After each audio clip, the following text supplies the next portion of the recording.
This podcast is presented by the Virginia Museum of History and Culture. Save the date for the grand reopening on May 14th and 15th after the most extensive and transformative renovation in its nearly 200-year history. It's your history museum, your story. Details at virginiahistory.org.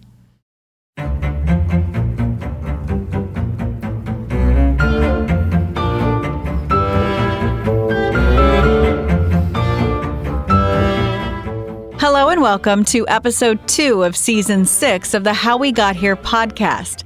I'm your longtime host, Rachel DePompa. I get to say that, right? After 6 seasons and 2.5 years? You're still listening, and we thank you.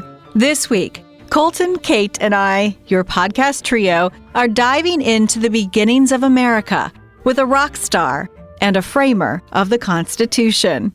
We are turning back the clock on the week of March 14th through the 20th.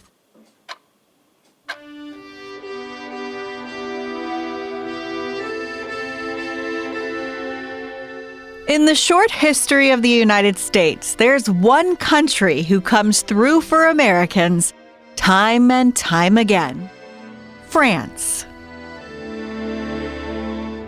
Name a war, and the French had our backs, especially for the birth of our nation. The country played the ultimate role in the American Revolution, led by rock star French aristocrat, the Marquis de Lafayette. Everybody who meets him remembers him. Gilbert de Mortier was sort of his main first name. And everyone who met him eventually just called him Lafayette.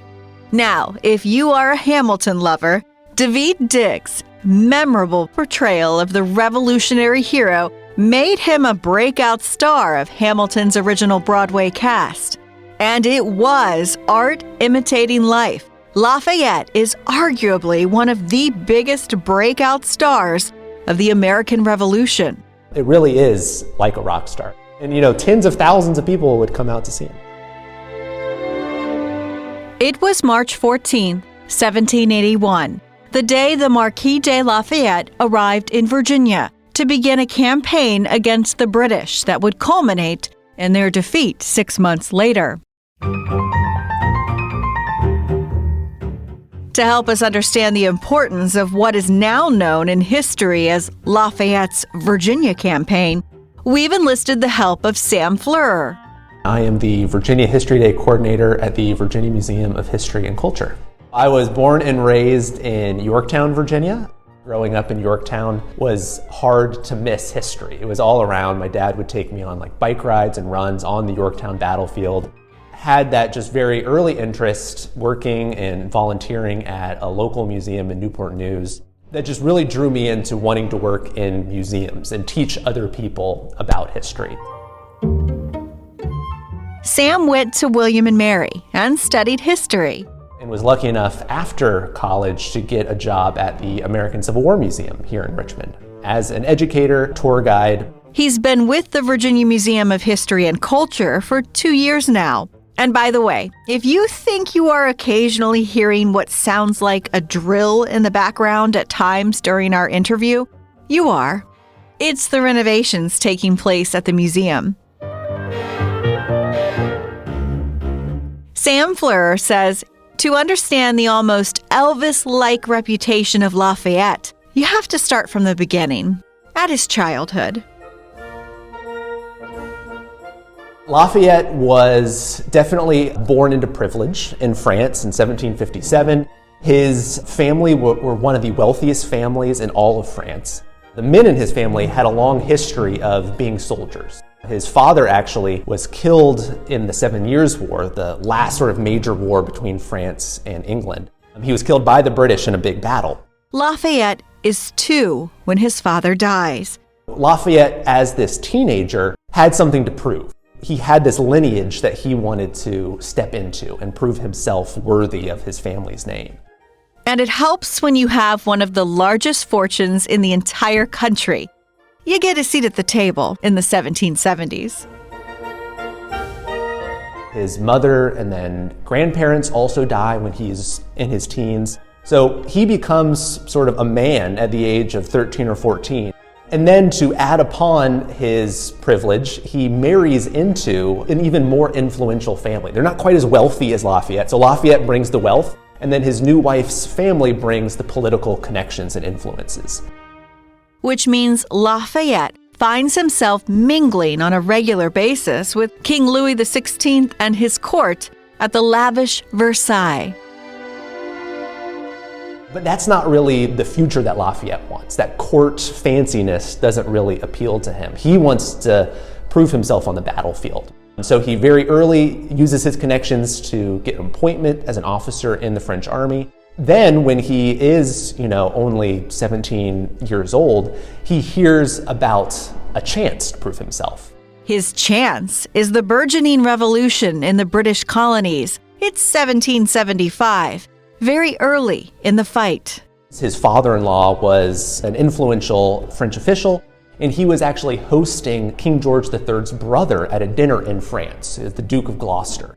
And the Duke of Gloucester at this dinner was talking about these upstart colonists and how insolent they were, and how dare they try to take issue with the king and British rule, and how quickly it would be stamped out. And Lafayette heard him talk about this and was immediately taken by it. And remember, the British killed his father. There's no love lost there. A chance for revenge can be a motivator. As anything, it's complicated, but part of it is he's young and wants to prove himself on the battlefield. Part of it is he believes in these Enlightenment ideals of liberty and self-determination, but then it's also personal. And I think that very much has something to do with his drive. It was the perfect storm, but it takes Lafayette a few years to actually get over to North America. And he has his chance in 1776, 1777. At that time, the Continental Congress, they knew that they couldn't win this war on their own. They didn't have the money, they didn't have the supplies, they didn't have the expertise. When they look around the world, who's going to help us? France is the obvious choice. France is England's longtime nemesis. In the 7 Years' War, France had lost prestige and territory, so they definitely had an axe to grind. Congress sends a delegation to Paris to start that dialogue, to try and sway the French to join the war. A guy by the name of Silas Deane, a figure that not a lot of people have heard of, but he was the first congressional representative in Paris. So he starts making these connections, he starts raising money, and the French at this time are happy to help to get back at England, but they're not quite ready to formally help. They want to see how things play out. They don't want to put all of their eggs in America's basket in case the revolution fizzles and falls apart. They want to be on the winning side. Who doesn't? So they're providing soft support, but in a clandestine way. Money, supplies. But there's a lot of spying going on at this time. Someone is always watching the ports, and England knows what the French are doing. They know, but it's not formal. It's not out in the open. One of the French foreign ministers, he sets up a sham company, actually, under a different name, and funnels money and supplies through that. What was more egregious in the eyes of Britain was sending French military officers to North America to help the American army. So when Silas Deane is in Paris, Lafayette hears about him, he goes and meets with him. Silas Deane is a little apprehensive. Here's this teenager who doesn't have any experience, but he was really taken by Lafayette's enthusiasm. He just saw in his eyes that he really wanted to do this. So he says, yes, go to America, tell them I sent you, and you should be set up. But before Lafayette goes, other French officers had gone, and that word had gotten out to England, to the king, King George, and the British government were extremely upset. And they sent official word to the French government and says, what are you doing? You can't interfere in our domestic affairs like this, or else this might lead to conflict. And again, France wasn't quite ready, so they had to say, we're very sorry. And the king, King Louis XVI, actually issued a formal order forbidding any French officers going to America, and that would include Lafayette.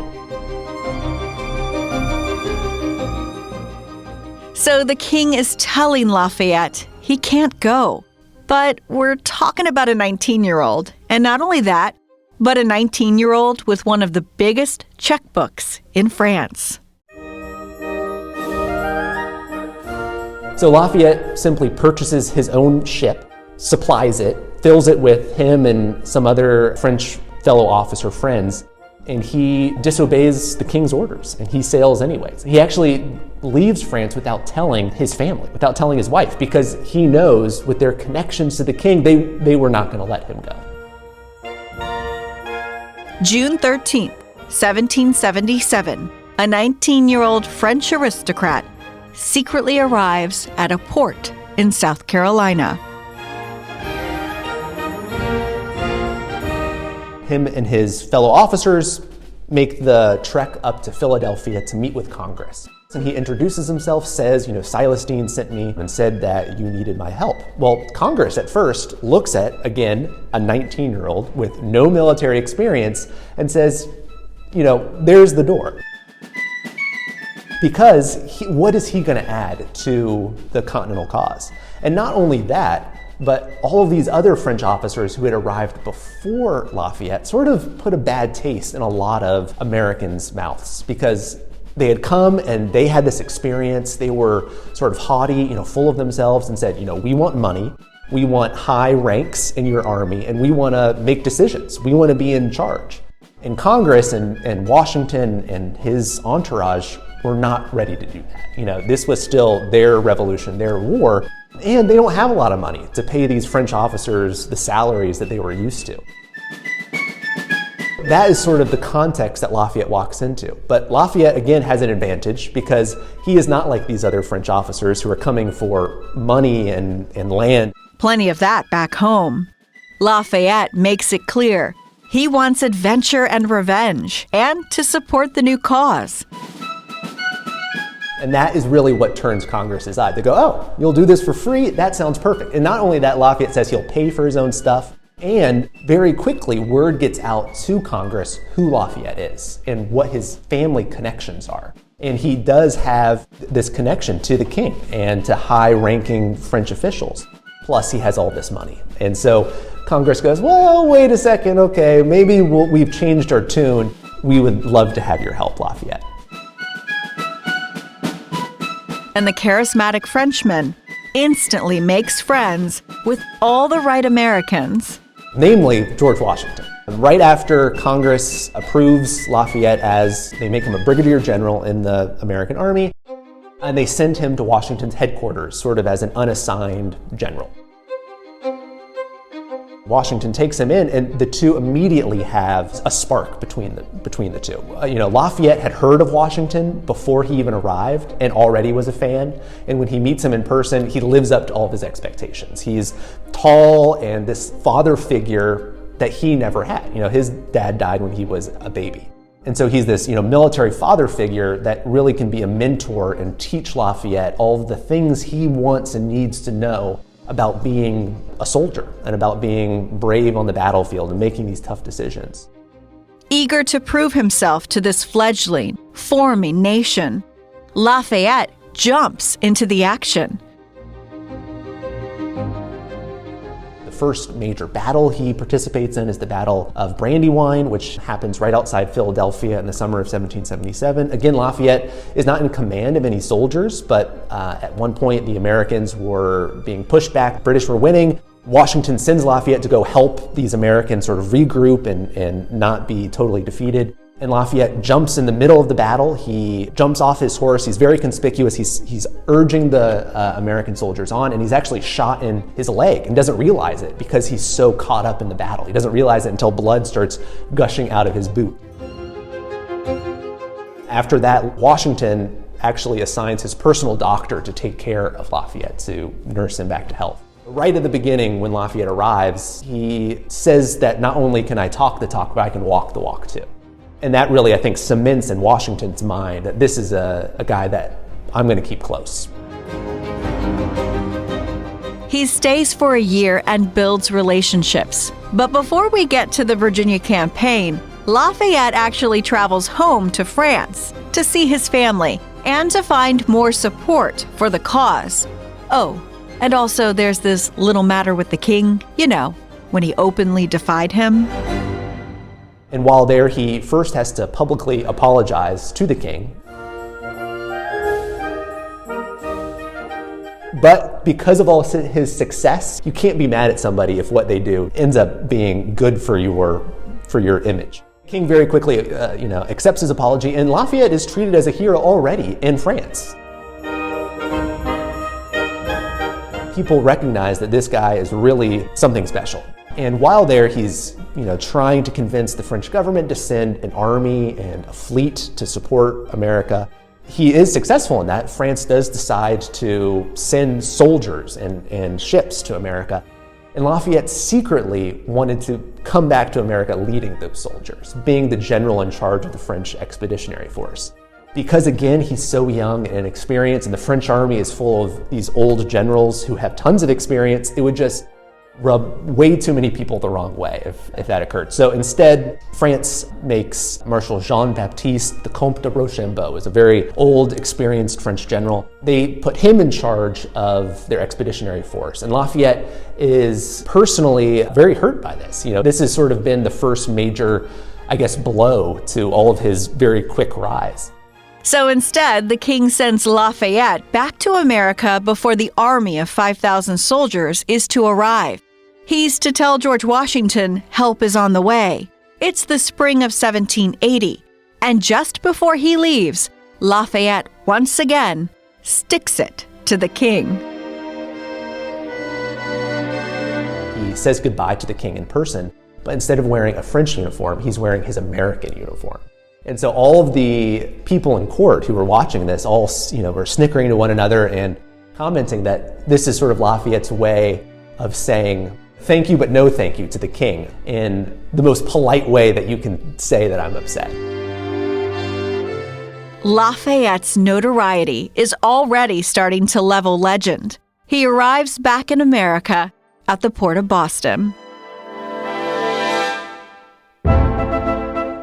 He is treated as a hero. He arrives in the port of Boston, they fire cannons, the whole crowd comes up, rings bells. Abigail Adams, other influential Bostonians comment on, the Marquis is back. As planned, the army arrives a couple of months after Lafayette. He plays an important role as sort of a mediator between Washington and Rochambeau, because Washington doesn't speak French and Rochambeau doesn't speak English. So they need a translator for all of their meetings. And they need a translator too who has the confidence of both generals and sort of knows what's going on. Lafayette is in Washington's inner circle, and so he knows what the plans are and is able to communicate those between the two generals. For the first 4 years of the war, the British concentrated all of their efforts in New England and the mid-Atlantic states. That's where George Washington and his Continental Army was. That's where the Congress was. England was constantly trying to capture Philadelphia and New York.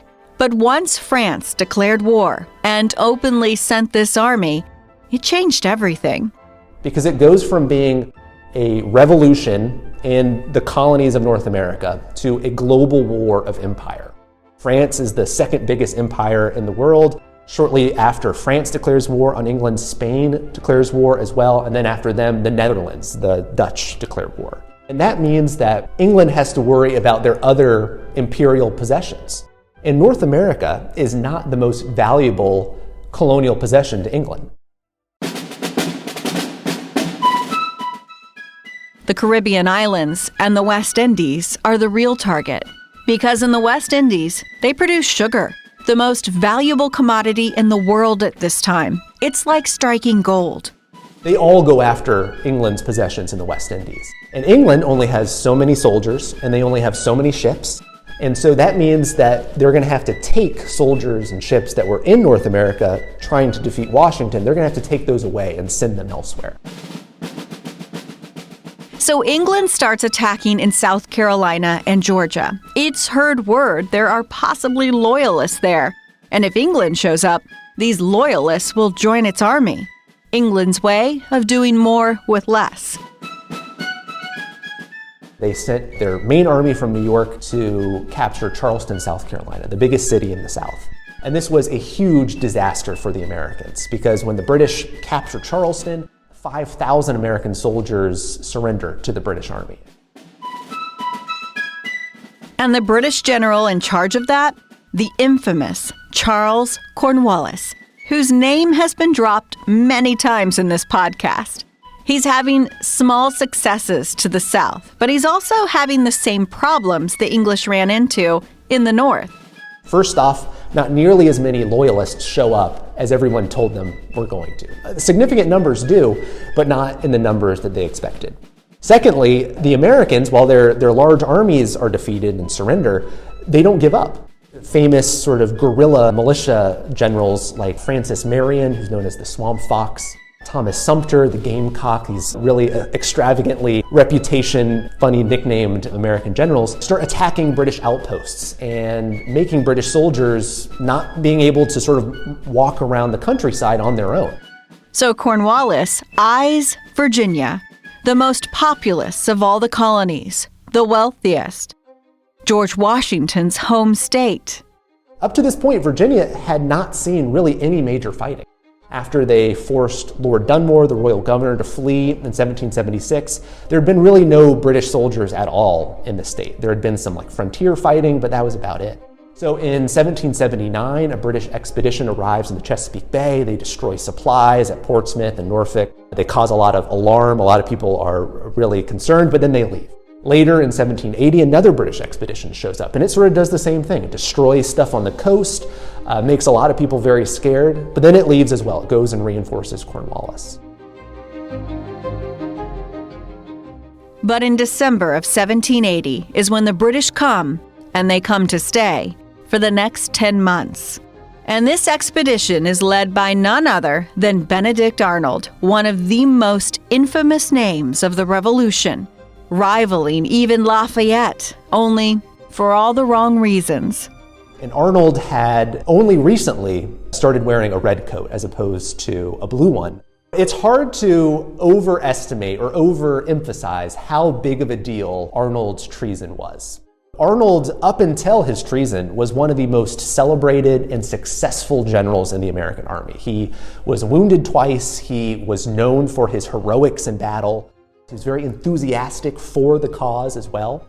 But in his eyes, he was personally insulted too many times. He thought that he was passed over for promotion on several different occasions. He also lost a lot of money. He was a merchant prior to the war, which relied on trade. And so during war, trade is hugely affected. So he loses tons of money. He was accused of corruption by Pennsylvania government officials.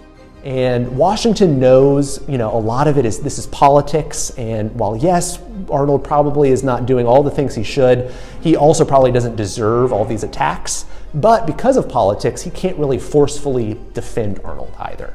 Arnold feels sort of abandoned by Washington and by Congress, that he's not getting his just dues for all of the blood, literally, he's spilled in defense of the cause. He then starts putting feelers out to British army officials, and they know about Arnold's dissatisfaction as well. Long story short, or story for another podcast, in September of 1780, Benedict Arnold makes the jump to join the Brits, and George Washington is stunned. It is bombshells in Washington's camp. This is one of his most trusted, loyal, well-known generals during the war. I like to give the analogy if, during World War II, George Patton switched sides to the Germans, halfway through. It's kind of that big of a deal of what kind of name this was. Arnold instantly takes advantage of Virginia's unpreparedness, its lack of a militia. He sails right up the James River and captures the capital of Richmond. Thomas Jefferson was governor of Virginia at this time. He's forced to flee. Arnold destroys all the military supplies in the capital and really makes everybody look really bad. Not only was the capital of Virginia captured and a lot of it burned, but it was done by none other than Benedict Arnold, the most hated man in America at this time. George Washington is incensed, and he devises a plan. Re-enter the Marquis de Lafayette, and now the Virginia campaign. Washington knows he can't just let this be. It's personal, too. Washington was personally hurt by Arnold's treason. And it's also his home state. And he has a lot of, Thomas Jefferson, other Virginia politicians are writing directly to Washington saying, hey, we need help. You need to do something about this. He then gets Lafayette and he says, I'm going to send you with about 1,200 soldiers, his light infantry, some of the best soldiers in the Continental Army. I'm going to send you to Virginia to take care of this. I want you to capture Arnold, and if you do, to execute him.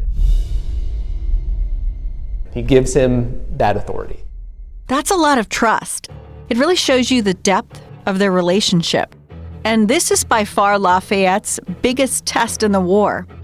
Previously, he's sort of been with the main army and he's had, independent commands, but this is the first time where he's being sent with soldiers, some of the best soldiers of the army too, all by himself to go try to take care of this issue. In mid-January, part of the army is in New York and New Jersey. Lafayette has to merge them all together and march them down to Virginia. And when he's in Maryland, Washington also tells Lafayette that I have convinced the French to also help out too. So up to this time, the French army, remember, arrived the year before, but they hadn't really done much. The French commander, Rochambeau, was very cautious. He only wanted to move against the British when he thought all the pieces were going to be just right. Washington is able to convince Rochambeau to send some ships and some soldiers to try to get Arnold. Arnold's in Portsmouth at the time, after capturing Richmond. Lafayette wanted to attack Arnold by land and sea. Only problem, the British noticed the French fleet moving toward Virginia. They decided they needed to stop them, and they sent their fleet from New York to intercept the French expedition. And they fight this naval battle called the Battle of Cape Henry off the coast of Virginia, right at sort of the mouth of the Chesapeake Bay. And the British win. The British stop the French expedition from entering the bay, and the French have to turn around and they go back to Rhode Island. A major wrinkle in Lafayette's plan. He can no longer sail his men down to the Chesapeake Bay because of the British warships. And not only that, but the British then bring more soldiers to reinforce Arnold. They bring about 2,000 more men under the command of a general named William Phillips, very respected, experienced British general. And so now Arnold has even more men, and Lafayette is stranded with his soldiers up in Maryland. Which brings us to March 14th, the day Lafayette comes by himself to Virginia. But when he's here, he goes to Williamsburg and goes to Portsmouth to sort of look at the British. He has to go back to his soldiers and think of a new plan. And initially, he was going to turn around and march back to Washington because he said, hey, the plan isn't going right, so I'm going to come back and we'll maybe try again later. But Washington tells him, he says, no, I want you to go into Virginia regardless, and I'm going to send you more soldiers, and you just do the best you can with what you have. That's when Lafayette starts the long march of his men from Maryland. They go into Virginia by way of what is now Alexandria and Fredericksburg, into Richmond. As Lafayette is making his way south, Arnold and Phillips make their way north, and they go on a new attack. They have these soldiers, and again, Virginia is not ready to stop them. Again, the militia does not come out in the numbers that they need. They're disorganized. Arnold and Phillips march up the James River, again destroying supplies sort of as they go, not meeting a lot of resistance. They eventually go to Petersburg, Virginia. There was a large amount of supplies there. And another famous figure from the Revolution appears. It's like a who's who of history books, this story. That's why the Virginia campaign is so interesting, just because all of these names that we hear of, they all show up at some point. Baron von Steuben, very famous Prussian officer who had sort of saved the American army at Valley Forge by training them and making them professional. He was sent a couple weeks earlier by Washington to try to get Virginia shipshape. And so Steuben has a small army of militia, and they fight Arnold and Phillips at the Battle of Petersburg. And the militia actually prove themselves pretty capable at this battle. They lose, but they make a good showing of it. And they sort of bloody the British a little bit, which raises the morale of Virginia. Arnold and Phillips, they capture Petersburg, they destroy more supplies. Steuben realizes with his small force he can't really do much, so he retreats. And they move north, and Phillips and Arnold are about to cross the James River. They're in Manchester. And they're about to cross the James River and capture Richmond for a second time. In the nick of time, it's one of these just, you can't really plan this. Lafayette shows up on the northern shore. Literally on the same day as the British do on the south shore where they were about to cross, they see Lafayette's men and they see that they're not militia. These are professional Continental soldiers from Washington's army. So they realize, well, we're maybe not quite ready to take Lafayette on here. So they start retreating and they were going to head back to Portsmouth. As they're moving back south, they hear word from Cornwallis. Remember, General Cornwallis had been terrorizing the South, but he'd turned his attention to Virginia. And now, he's here. Virginia was sending all of the soldiers and all of the supplies that the Americans needed in North and South Carolina to fight the war. So if he was able to go into Virginia and destroy the supplies, mess up the logistics, the organization, that would choke off the resistance further south. I think, too, he was just restless, and he saw Virginia as this sort of prize that he could make a name for himself in. It's May 20th, 1781. Benedict Arnold and Charles Cornwallis are about to join forces. You may remember William Phillips had been with Arnold, but he contracted typhoid fever and died 4 days earlier. The life of an 18th century general, if bullets or cannonballs, they probably won't be the one to get you. It'll be a mosquito or something you drink. Now, Cornwallis is in charge, and the first thing he does is send Benedict Arnold away. They don't chase him because at this point, while Arnold would have been a great sort of cherry on top, they now still have to worry about Cornwallis. And when Cornwallis arrives, the British Army now is somewhere in like 7,000 to 8,000 men, which is a very significant, it's the second largest British army in the entire North America, other than in New York, where sort of the main British base was. And so now, Cornwallis has 8,000 men, and Lafayette still only has about 1,200 soldiers, a few hundred militia, but not very well supplied or trained. And so Lafayette realizes, well, I really can't do much right now. So he sort of takes a play out of Washington's playbook. And he saw how successful Washington was by keeping his army there, but not risking it in battle, not risking it being destroyed. He retreats northward and stays out of Cornwallis's reach. And Cornwallis realizes, he says, hey, here's Lafayette. It would be great if I could capture and defeat him. But more importantly, why am I here? I am here in Virginia to mess up their supplies, to mess up their logistics. They also messed with Virginia's economy in a great twist of hypocrisy and irony. You have to remember, about 40% of Virginia's population are enslaved, about 200,000 people. And for them, the freedom fighters are wearing red coats, not blue. Because the British Army, their policy throughout much of the war was to offer freedom to enslaved people who were owned by masters deemed in rebellion.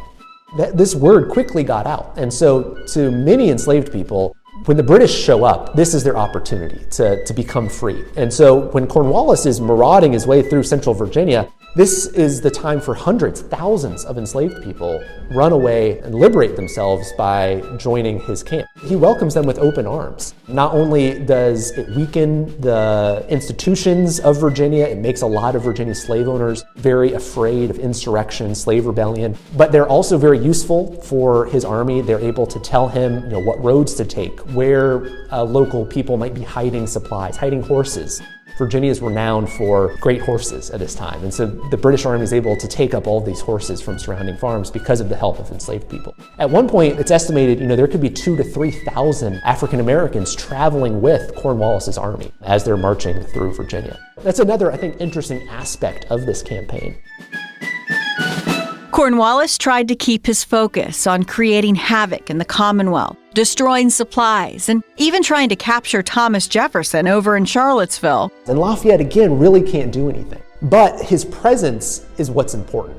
And Cornwallis isn't able to do everything he might want to because he knows Lafayette is nearby. And Lafayette is eventually reinforced by another group of Continental professional soldiers from Washington's army. These are under the command of another well-known American officer named Anthony Wayne. His nickname was Mad Anthony because he was known for being such a hard charger on the battlefield. Lafayette has a sizable army of 3,000 to 4,000 soldiers, about half of whom are professional Continental soldiers. And Cornwallis knows they're nearby and says, I don't want to risk a battle. I don't want to be defeated in the middle of Virginia. So I am going to move my army to the coast. The British are really reliant on their ships, and they need to be close to the rivers and close to the ports. But what no one realizes yet is that Lafayette and Cornwallis are in a dance, leading everyone closer and closer to the end of the war. Right before Yorktown is really the only time Lafayette and Cornwallis come to blows. So Cornwallis, before he goes to Yorktown, he's in Williamsburg with his army trying to figure out what his plan is going to be. He's sending letters back to Clinton in New York, and Lafayette had been following him this whole way, putting that pressure on Cornwallis, making sure he doesn't have free reign of everything. It's sort of like cat and mouse. And they fight a battle right outside of Williamsburg called the Battle of Spencer's Ordinary. It's a small battle. Only, several dozen people are killed and wounded on either side. But it shows to the British that the Americans mean business, that we're here. They fight again at Green Springs, July 6, 1781. This is on basically the land right around where Jamestown settlement is, where the Yorktown Foundation has their museum. There was a ferry across the James River where they were moving their soldiers across so they could go to Portsmouth. As they were crossing the river, Lafayette saw an opportunity. Cornwallis' army was bigger than his, but if half of it was on the other side of the river, he would have an advantage. But Cornwallis was very smart, and he knew that Lafayette was nearby, and he knew that Lafayette would know that an army crossing a river was vulnerable, so he decided to basically trick Lafayette. And he pretended that most of his army had crossed the river, but he had actually hidden most of it nearby.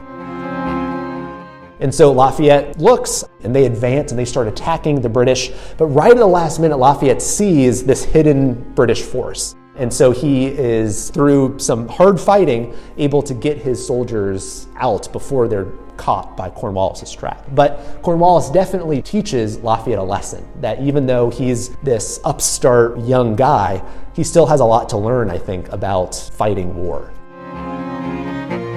Lafayette wrote to Washington about Cornwallis, saying, quote, "This devil Cornwallis is much wiser than the other generals with whom I've dealt. He inspires me with a sincere fear, and his name has greatly troubled my sleep. This campaign is a good school for me. God grant that the public does not pay for my lessons." That's Lafayette's famed campaign. A few short months later, the French ships finally show up, and Cornwallis is cornered in Yorktown.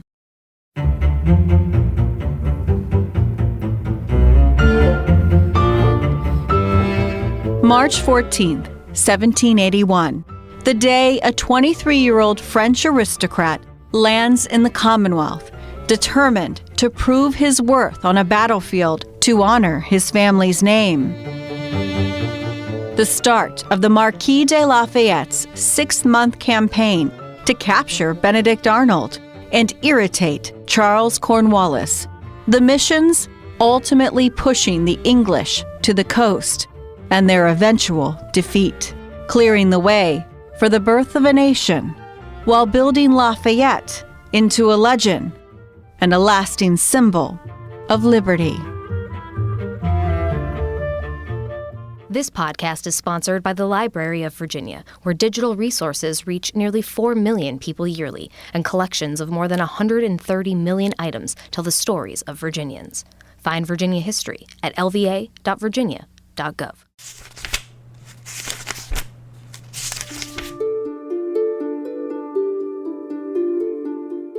He co-authored the Federalist Papers with Alexander Hamilton.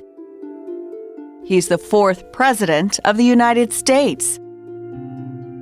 But his most famous title of all may be the Father of the Constitution. This week in history, James Madison was born on March 16, 1751. Wait a minute. It actually wasn't this day in history. Well, it sort of depends on which calendar you look at. Well, one of the things that's interesting is the calendar actually changes around that time. They switched from the Julian calendar to the Gregorian calendar in September of 1752. And that meant that the day that Madison was actually born, the calendar would have said the 5th of March. But when he celebrated his birthday in future years, it would be the 16th of March. That's because the Gregorian calendar added 11 days and changed when the new year started. The Madison Family Bible actually reveals James's original birthday. James Madison Jr. was born on Tuesday night at 12 o'clock, it being the last of the 5th and the beginning of the 6th day of March, 1750-51. It's kind of an interesting thought to have a birthday that you don't actually, for the rest of your life, you don't actually get to celebrate it on what looks like your birthday. It almost makes me want to do math to figure out my Julian calendar birthday, but then again, I hate doing math. But Hillary Hicks coming through with the fun facts this episode. She's the senior research historian at James Madison's Montpelier, and she's our guide today through the long life of this founding father. My family moved to Virginia just before I started college, so I went to William and Mary, and then worked for Colonial Williamsburg for 4 years before I went on to graduate school at the Cooperstown Graduate Program in upstate New York. And that's where I got my master's in museum studies. She's worked at several museums over the years, but she's been with Montpelier in Orange County, Virginia for 12 years now. What is it about Montpelier?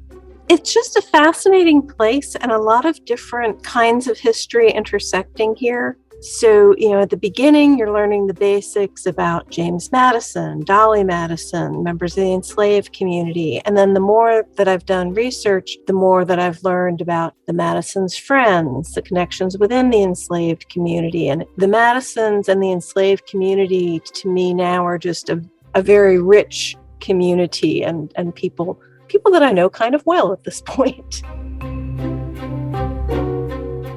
Whatever day in March Madison came into this world, it wasn't at this now famed home. He was born in Belgrove at a historic plantation on U.S. Route 301 in Port Conway, Virginia, modern-day King George County. His mother was Nellie Conway Madison. And this was her first child, and she just wanted to be back with her parents. Her mother probably assisted with the birth. She had other women with her that she would know and feel comfortable with.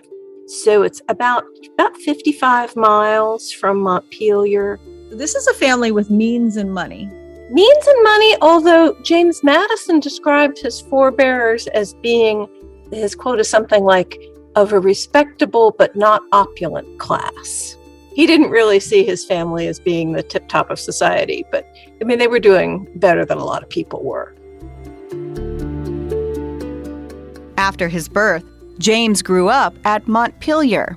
We think of Montpelier as being the lifelong home of James Madison, and actually was the home of 3 generations of his family.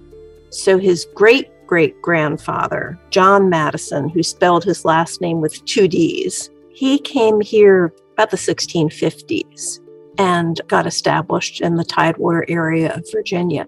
And then it was John Madison's grandson, Ambrose Madison, who established the plantation here at Montpelier.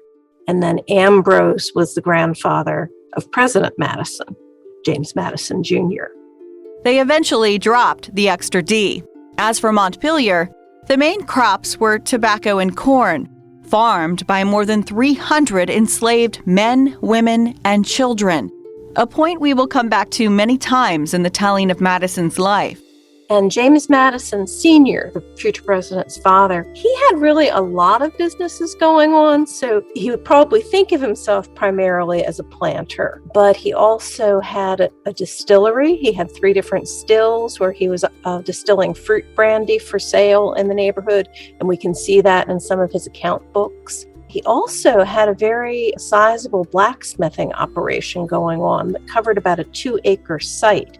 that our archaeologists have excavated and found 4 or 5 different forges. So we think there were 5 or 6 different enslaved blacksmiths working there.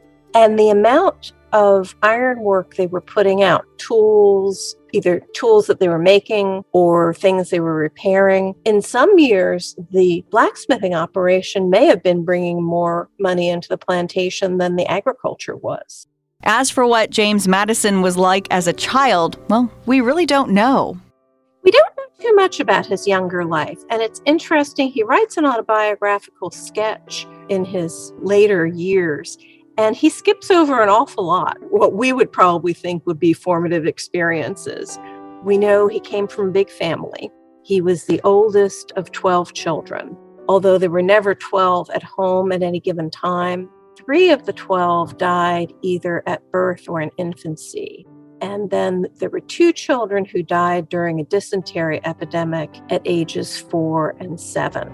So there were only 7 who actually lived to adulthood. Their ages were spread out far enough that James Madison Jr. was out in the world back and forth, coming and going from Montpelier when his youngest sister was still very young. In the writings and descriptions of his life, there were also whispers, too, of health issues from the beginning. He seems to have had an issue. Some more recent biographers have suggested that it might have been a form of epilepsy. In his autobiography, he talks about a, quote, discouraging feebleness of his constitution. He seems to have had periods where he describes it as sort of the functions of his sensations being suspended. So not exactly losing consciousness, but being in a state where he's not responsive. That happened some in his younger years. And then he just seemed to be someone who was prone to catching whatever was going around. He had a lot of troubles with different kinds of fevers during his lifetime. He was home taught in the early years by his mother, but was sent off to boarding school around the age of 12. He studies with a man named Donald Robertson. He studies Latin and Greek because that was the basics of a gentleman's education. He learns to read but not to speak French, and that comes up a little bit in his later life. It happens when he's at Princeton, which was also an interesting choice of school for a Virginian. Because usually this time, most Virginians were sending their sons to William and Mary. So a little bit unusual that he chose to go to Princeton. But while at Princeton, he had one of those stories you tell for the rest of your life. It even showed up in his autobiography.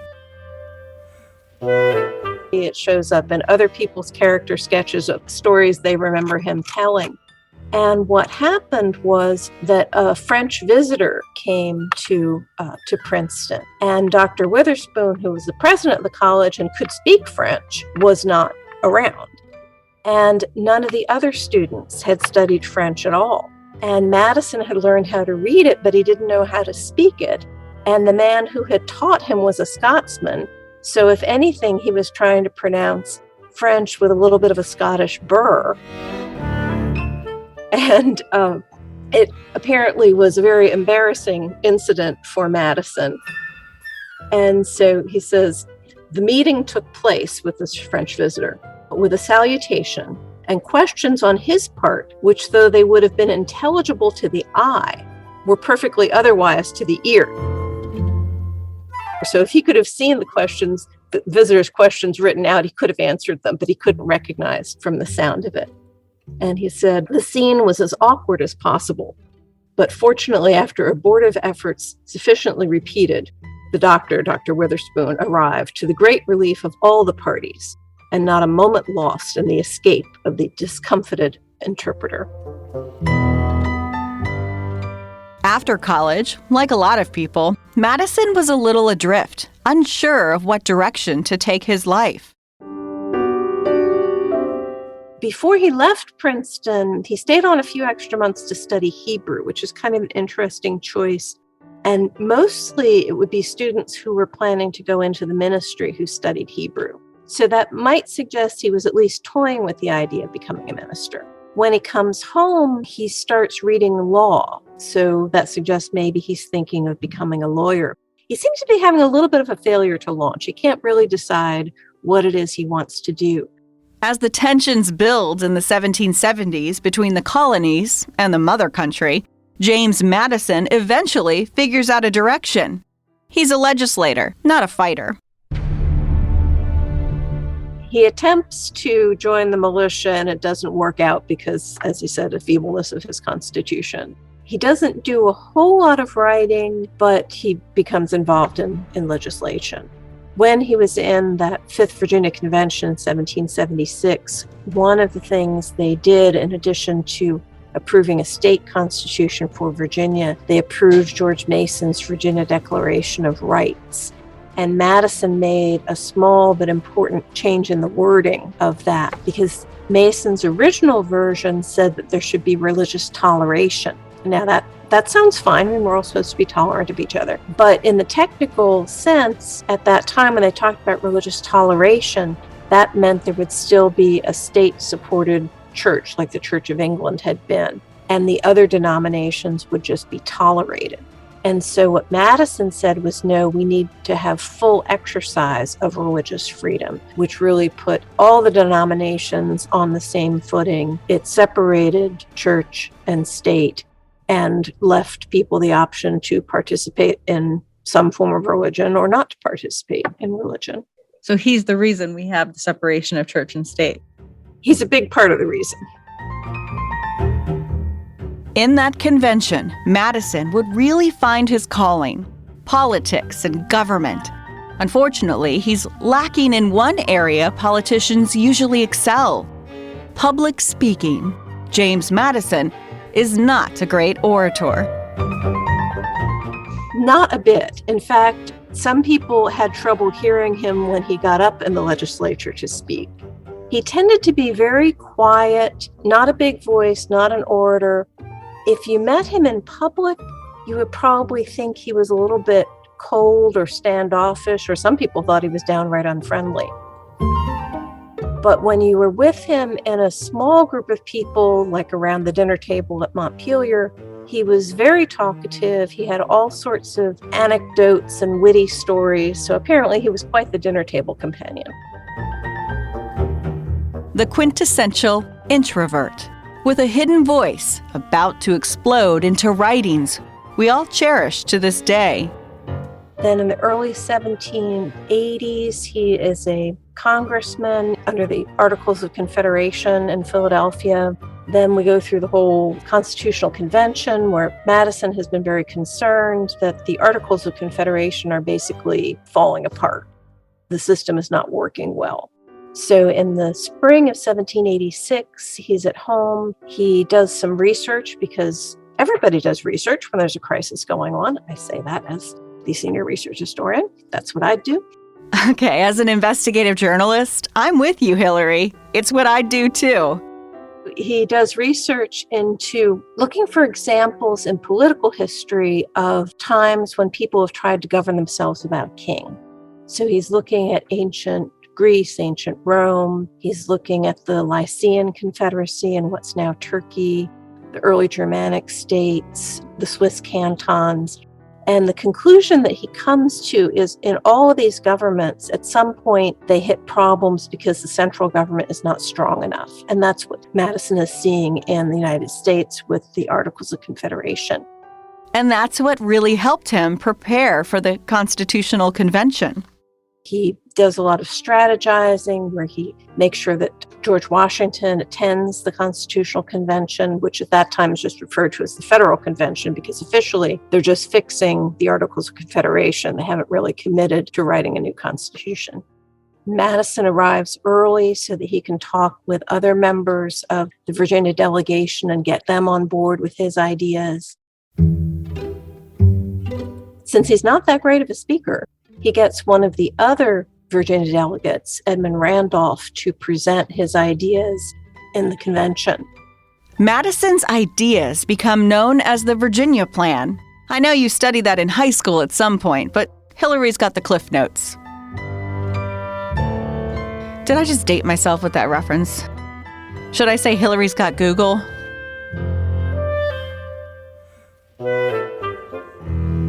Virginia Plan set out as one possible way to organize the government. Delegates from New Jersey propose an alternate New Jersey plan that is a lot closer in spirit to the Articles of Confederation. And then they come to the compromise version, or the Great Compromise, or the Connecticut Compromise. And that basically sets up the system that we have today, where in the upper house, every state has 2 senators. So there's equal representation for the states.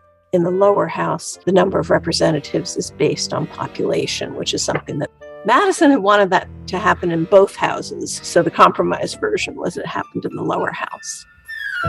He's also a key player in getting the Constitution ratified by the states. He's co-author of the Federalist Papers. Alexander Hamilton, of course, writes the most, but Madison also writes a good amount, followed by John Jay.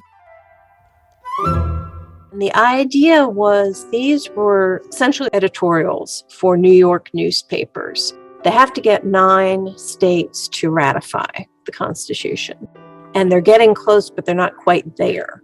And it's thought that Virginia and New York are going to be 2 of the critical states. As it turns out, by the time Virginia and New York ratify, they've already gotten 9. They know that Virginia and New York are going to be big battleground states. And so the 3 men write this series of articles for New York newspapers. And the idea is to explain the political theory behind the Constitution, as well as to convince people that the Constitution is going to be a good thing to adopt. After the Constitution is finally ratified, Madison goes to Congress as the representative from Virginia. And it was while there, in the 1790s, the longtime bachelor meets Dolly. He's 43, she's 26. She was born in North Carolina, but her family was from Virginia, and they were Quakers, but they owned slaves. And at the point where the Quaker meetings decide you can no longer be a Quaker in good standing and still enslave people, that's when Dolly's father decides to free the people that he had enslaved. He gives up on farming in Virginia at that point and moves the family up to Philadelphia, where he becomes a starch merchant. We told you all about Dolly's backstory in season 4 of the podcast. She was a force, the extrovert to Madison's introvert, the perfect yin and yang. She was previously married, but lost her husband and a son to a yellow fever epidemic. Left to care for a toddler, she meets James. We don't know exactly how she comes to the attention of James Madison, who's there in Philadelphia as a congressman. But he asks a mutual friend to arrange an introduction. And the mutual friend is Aaron Burr. Aaron Burr, sir? You have to know by now, I am not leaving that joke on the table. I just don't have it in me to walk away from a good Hamilton reference. So Madison knew Burr from their time together at Princeton. Burr knew Dolly's family because Dolly's mother had operated a boarding house at one point. So Burr makes the introduction, they court for a few months, and then they get married. Besides Dolly, there's another important relationship in his life. His friendship with fellow Virginian Thomas Jefferson is legendary. It starts in the Williamsburg years. So they know each other slightly when Madison first is elected to office. But where they really become close is when Jefferson is governor of Virginia and Madison is serving on the governor's council. And that seems to be the beginning of really being close friends. And then their friendship lasts a good 50 years or so up until the end of Jefferson's life. When Jefferson establishes the University of Virginia, not far from Montpelier, it's Madison who joins the Board of Visitors. And they're talking about what kinds of political history they want to teach. The Federalist Papers is among the things they want to introduce students to. They have a really interesting relationship, and people tend to assume that Jefferson's the leader and Madison's the follower. But there was really a lot of interaction between them, and Jefferson tended to be the person who talked in big idea terms. And Madison would be the one who would push back and say, well, is that entirely true? Or Madison, a lot of times, was sort of the string on Jefferson's kite, I think, kind of kept him grounded. Madison would succeed Jefferson as the fourth president of the United States. He took the office at the age of 58 and served 2 terms. His first election was a hard-fought battle.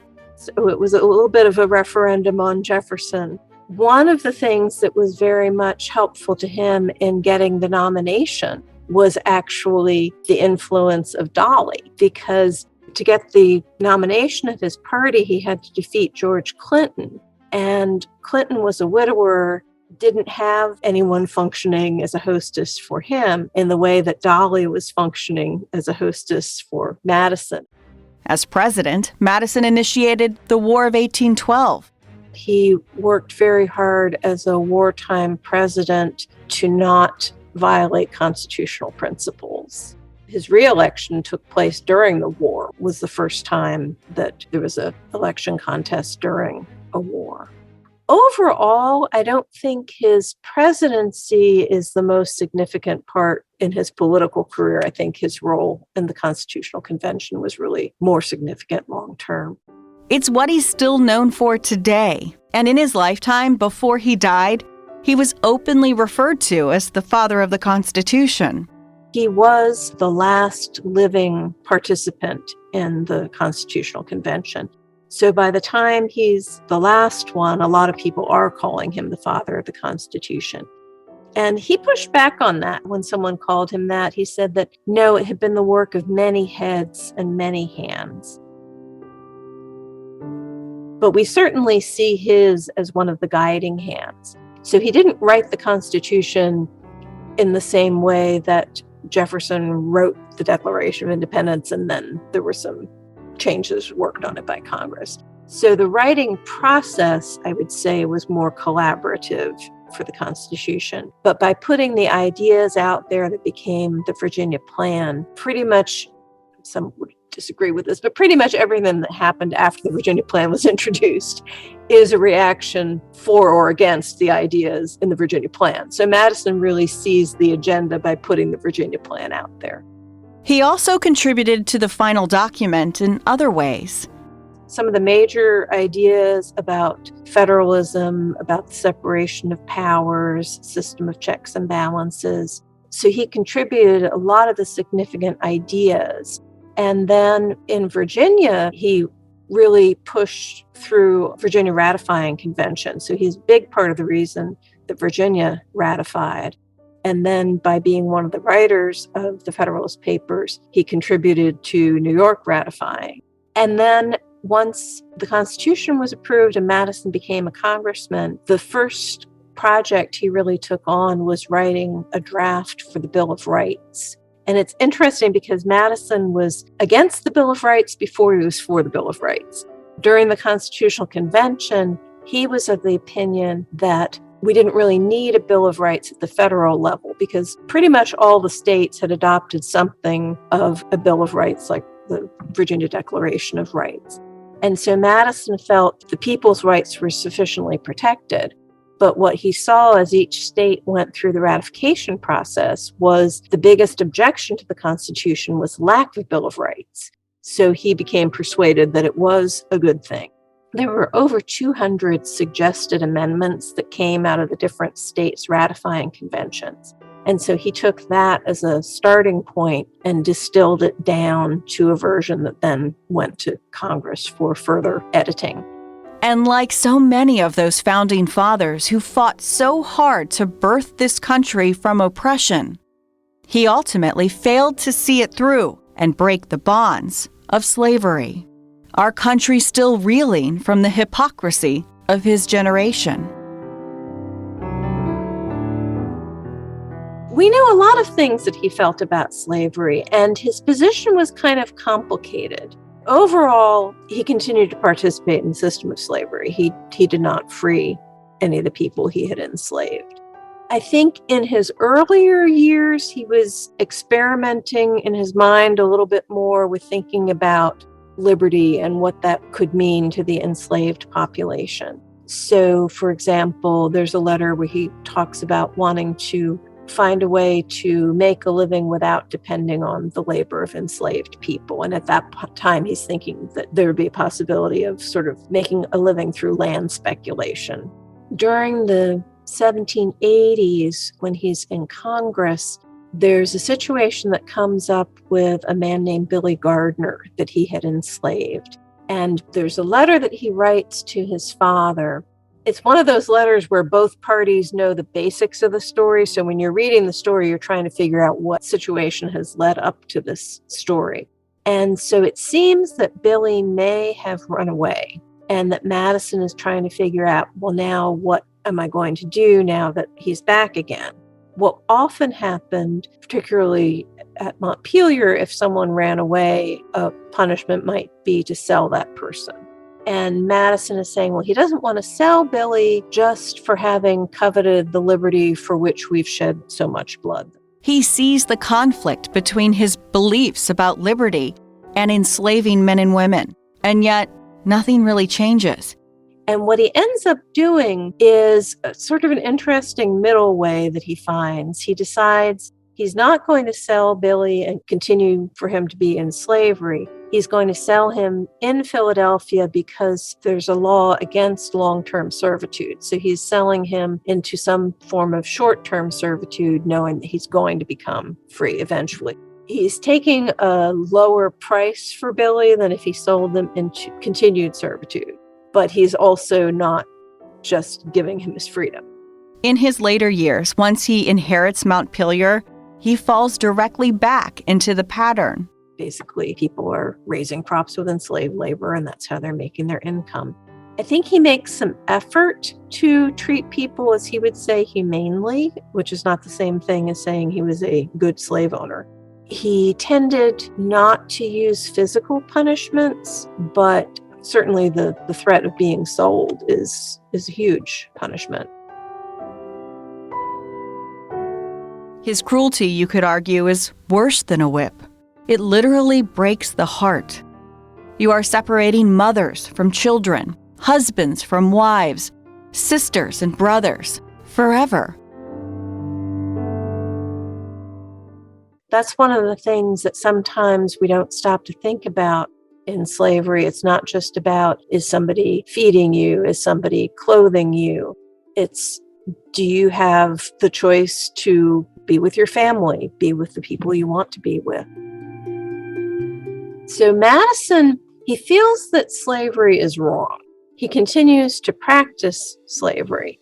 He becomes involved in a movement called the colonization movement, where it's kind of a proposed long-term solution to slavery, where gradually enslaved people would be emancipated and then they would be relocated, possibly in the American West, more likely in Africa.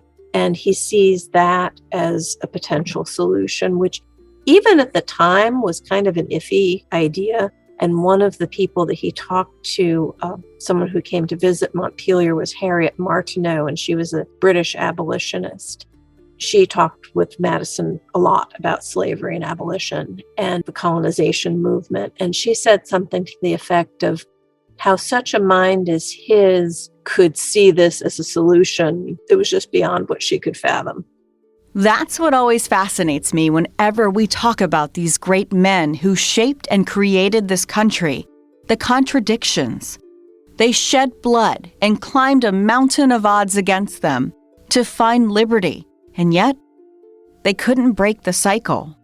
It's certainly a failing in the founding generation.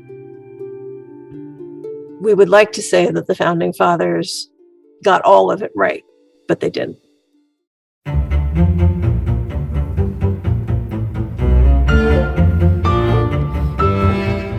March 16th, 1751, or the 5th, James Madison, the father of the Constitution, the architect of the Bill of Rights, was born. Yet another Virginian who helped determine how we live today, 271 years later. This podcast is recorded by WWBT, NBC 12 in Richmond, Virginia. This episode was written and edited by me, Rachel DePompa, with special shout out to digital director Kate Albright for the cleanup edits, and of course, executive producer Colton Weekly for the iron fist of editing. And a special thanks to our 2 first-time guests this week, Sam Floor, the Virginia History Day coordinator at the Virginia Museum of History and Culture, and Hillary Hicks, the senior research historian at James Madison's Montpelier. Next week on episode 3. Give me liberty! A speech you know I can never leave out of this podcast. Oh, give me death! Behind the scenes on the day Patrick Henry delivered those famous words. Henry rises out of his seat, and I say rises because Henry is a rover. When he gives his speech, he goes up and down the aisles and walks around the church. And an enslaved man escapes Richmond and heads north by cramming his body into a wooden crate. 27 hours. I mean, imagine being in a box for over 24 hours to ship up north to Philadelphia. One can only imagine what was going through his mind. The daring and dangerous escape of Henry Box Brown. You do anything you can to be free because the alternative is untenable. Plus, we estimate approximately 347 English settlers are killed outright, and that's a pretty significant blow to a population that numbers just over 1,000. Powhatan warriors strike back at encroaching colonists. History has 2 sides, right? These are English accounts. We are silent on the Native American side of things. A revisiting of the narrative from history told from 400 years ago. That's next week on episode 3. If you like this podcast, please support local journalism. You can find stories like these from a little more recent history at NBC12.com. And if you don't mind, and you use Apple Podcasts, rate and review us. It really does help others find us. If you have any questions or ideas, email us at howwegothere@NBC12.com. Look us up on Instagram, HowWeGotHereVA. We'll be back in your life next Monday.